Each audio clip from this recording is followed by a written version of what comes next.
សូមស្វាគមន៍ការសន្ទនាភាសាអង់គ្លេសបកប្រែជាភាសាខ្មែរសម្រាប់អ្នកដំបូង English Conversation for Beginner Part 15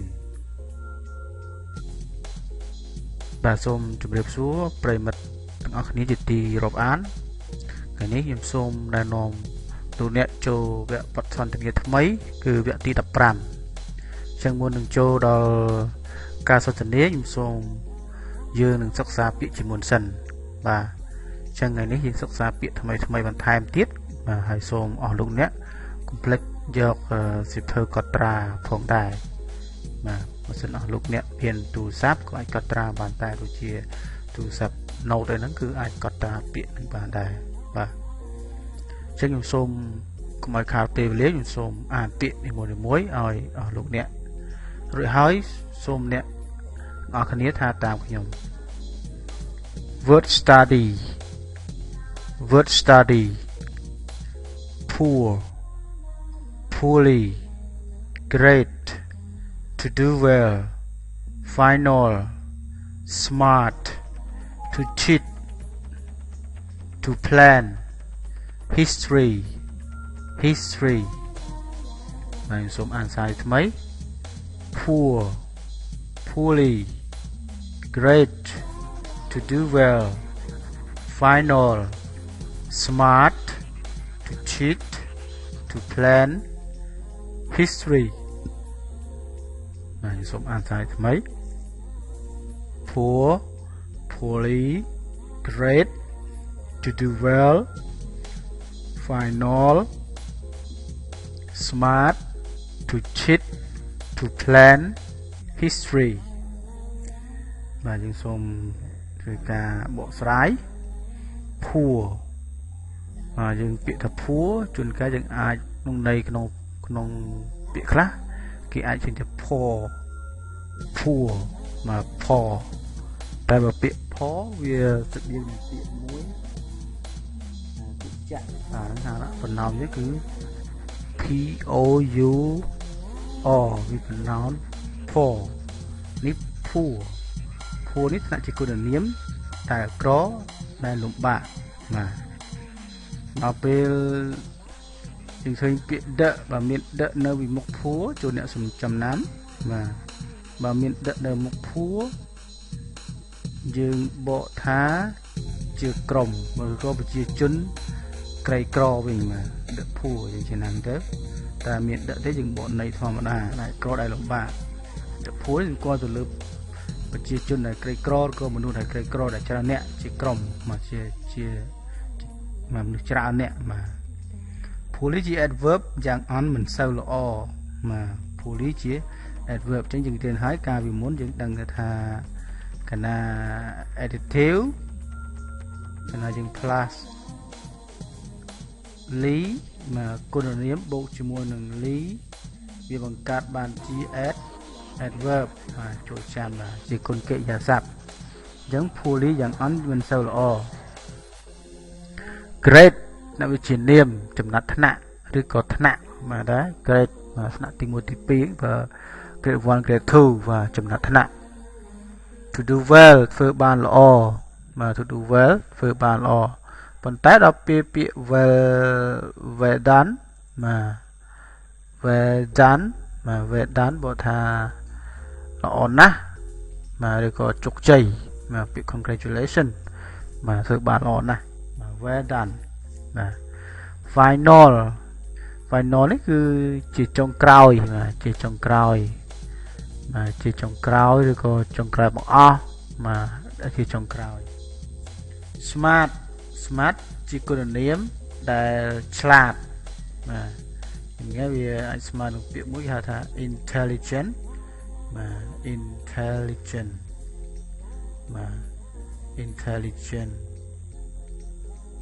ហ្នឹងក៏ឆ្លាតដែរតែការប្រើវិន័យវាដូចគ្នាប៉ុន្តែការប្រើប្រាស់វាខុសគ្នាបាទ smart intelligent នេះគឺសំដៅទៅលើបញ្ញាដែលវាបាទទៅលើបញ្ញាដល់ smart នេះវា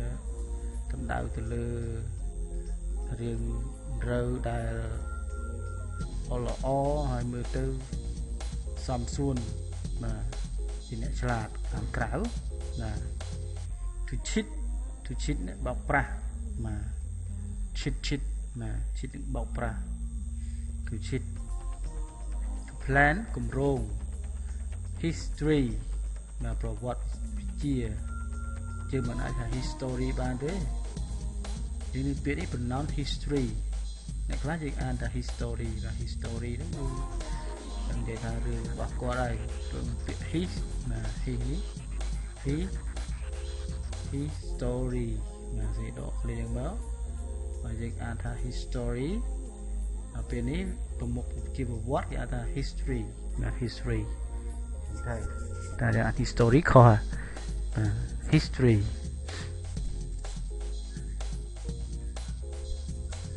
បាទយើងសូមចូលដល់ slide ថ្មី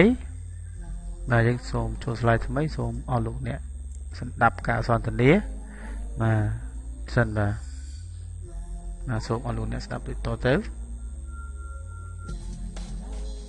I am doing poorly in my history class. What is your grade? I have an F. You need to do well on the final exam. I am planning to study. That did not work all the times before. What do you think I should do then? Look at the smart person's test answers. But that is cheating. What other choice do you have? I would rather fail the class than cheat. You're a good student. I am doing poorly in my history class. What is your grade? I have an F. You need to do well on the final exam. I am planning to study. That did not work all the times before. What do you think I should do then? Look at the smart person's test answers. But that is cheating. What other choice do you have? I would rather fail the class than cheat. You're a good student.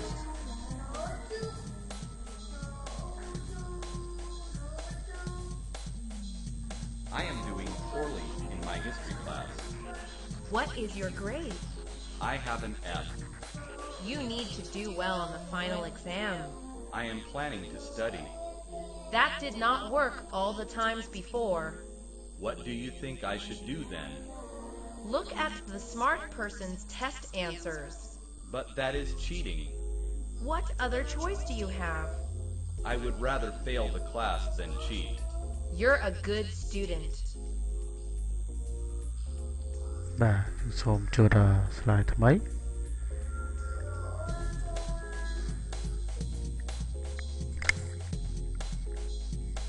បាទភាពបទថ្ងៃនេះគឺតន្ត្រីនេះគឺ doing the right thing បាទធ្វើអ្វីឲ្យត្រឹមត្រូវបាទ doing the right thing បាទឬក៏ doing right thing ធ្វើអ្វីដែលត្រឹមត្រូវធ្វើអ្វីដែលត្រូវឬក៏និយាយឲ្យត្រូវឬក៏ដើរផ្លូវត្រូវណា doing the right thing នេះជំនឿចំណងជើងហ្នឹងហើយយើងបកទៅយើងអាចដឹងធានបទថាម៉េច A I am doing poorly in my history class. B what is your grade? I have earned F. B you need to do well on the final exam. A I am planning to study. B that did not work all the time before. Read again. Doing the right thing. A I am doing poorly in my history class. What is your grade? I have earned an F. You need to do well on the finals exam. I am planning to study. That did not work all the times before. ខ្ញុំសូមធ្វើការបកប្រែបាទ I am doing poorly in my history class បាទ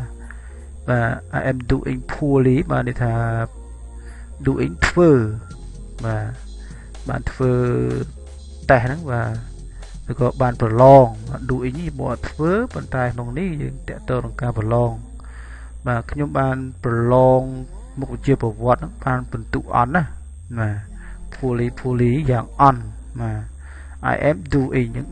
do យើងបកថាធ្វើឬក៏អនុវត្តប៉ុន្តែក្នុងន័យនេះយើងបកថាប្រឡងវិញ I am doing poorly in my history class ខ្ញុំបានប្រឡងមុខវិជ្ជាប្រវត្តិហ្នឹងអត់ណាបាទបកវិជ្ជាវិញបាទ doing បាទ doing ទៅបាទខ្ញុំបានប្រឡងមុខវិជ្ជាប្រវត្តិយ៉ាងអន់បាទអញ្ចឹងយើងបកប្រែតាម clear ខ្លះបាទបកវិជ្ជាហើយបើឲ្យស៊ីអត្ថន័យគ្នាបាទ I am doing poorly in my history class What is your grade តើអ្នកបាននិទេសអ្វីបាទ grade នេះបកថាថ្នាក់ប៉ុន្តែនេះបកថានិទេសបាទយើងបកថានិទេសបាទយើងបកថានិទេសវិញនិទេសអ្វី I have an F បាទខ្ញុំបាននិទេស F និទេស F ហើយគាត់ធ្លាក់បាត់ហើយមកពាក្យ S មកពាក្យអីមកពាក្យស្មើនឹងពាក្យ fail បាទ S ហ្នឹងគឺ fail បាទធ្លាក់តែម្ដងបាទ fail បាទត្រឹម E អត់អីទេ E ជាប់បាទ F fail ហើយបាទ You need to do well on the final exam need នេះบอกថាចាំបាច់ឬក៏ត្រូវការអ្នកចាំបាច់ត្រូវតែធ្វើឲ្យបានល្អនៅការប្រឡងចុងក្រោយ final exam នេះบอกថាការប្រឡងចុងក្រោយឬក៏ប្រឡងបញ្ចប់បាទប្រឡងបញ្ចប់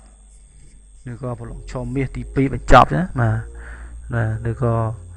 ការប្រឡងបញ្ចប់ term បាទអ្នកត្រូវតែធ្វើឲ្យបានល្អនៅថ្ងៃប្រឡងបញ្ចប់ term បាទហើយថ្ងៃប្រឡងបញ្ចប់ final exam ថ្ងៃប្រឡងបញ្ចប់បាទឬក៏ថ្ងៃប្រឡងបញ្ចប់វគ្គបាទចឹងមកធ្វើបានល្អទេអ្នកធ្លាក់ I am planning to do study បាទពាក្យ planning នេះយើងន័យនេះយើងបកថាជាការមួយដឹងថាការ present continuous ហើយប៉ុន្តែក្នុងនេះបកថានឹងវិញបាទខ្ញុំនឹងមានគម្រោង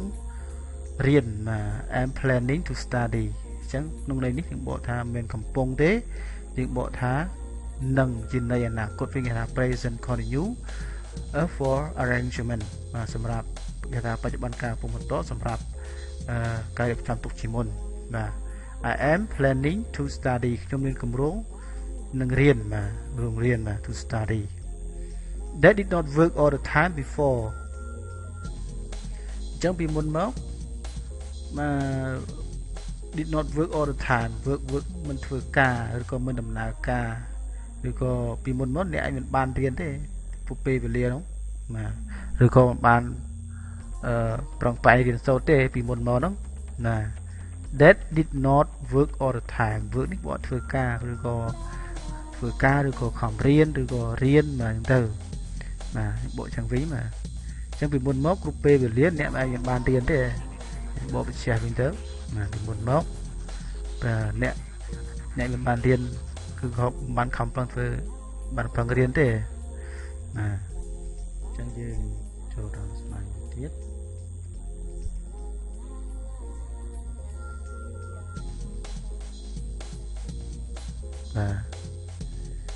What do you think I should do then?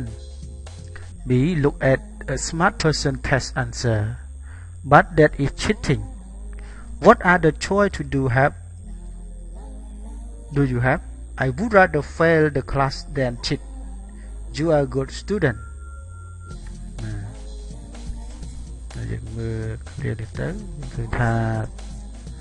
What do you think I should do then? Look at a smart person test answer, but that is a cheating. What are the choice do you have? I would rather fail the test than cheat. You are a good student. Này cái số ta nè cất chẳng mất. Ta nè cất chẳng mất. What do you think I should do then? Ta nè cất chẳng mất để không cua thưa rồi mà. I should do cua do then nó cái nặng đi. Gò bên đi rồi mà đó. Ta nè cất chẳng mất để không cua thưa nông bên đấy rồi. Nah, what do you think ta nè cất chẳng mất. Look at a smart person test answer.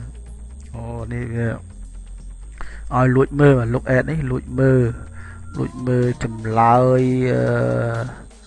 nè đã chlat mà look at a smart person test answer ចឹងដល់ពេលហ្នឹងគឺអ្នកឯងលួចមើលគេទៅមកគេថាចឹងអ្នកឯងលួចមើលអ្នកដែលរៀនពូកែហ្នឹងបាទ smart រៀនពូកែមនុស្សឆ្លាតបាទអ្នកឯងលួចមើលចម្លើយអ្នកដែលរៀនពូកែទៅបាទអ្នកឯងលួចមើលចម្លើយបាទ answer បាទលួចមើលចម្លើយការប្រឡងអ្នកដែលពូកែហ្នឹងទៅណាអូខេ look at a smart person test answer ចឹងនេះsmart person test នេះគឺមាន apostrophe s មិន e ទេមកពីពាក្យthe test មកពីពាក្យ the test the test of smart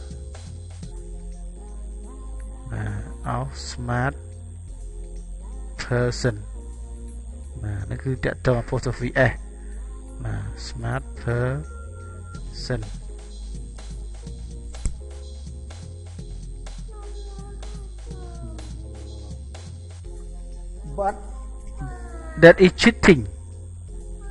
but that is cheating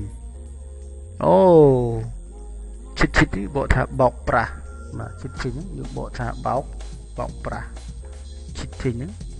បោកប្រាស់ but that is cheating បាទ but that is cheating ជួនកាលយើងអាចថាបោកប្រាស់ឬក៏ក្នុងន័យប្រឡងយើងបកថាលួចមើលគេតែបាទ but that is cheating what other choice do you have តើអ្នកមានជំរើសផ្សេងទេណា other ផ្សេង choice ជំរើសតើអ្នកមានជំរើសផ្សេងទៀតទេណា I would rather fail the class than cheat បាទខ្ញុំគួរតែធ្លាក់បាទធ្លាក់បាទគួរតែធ្លាក់ថ្នាក់ជាងការលួចមើលគេ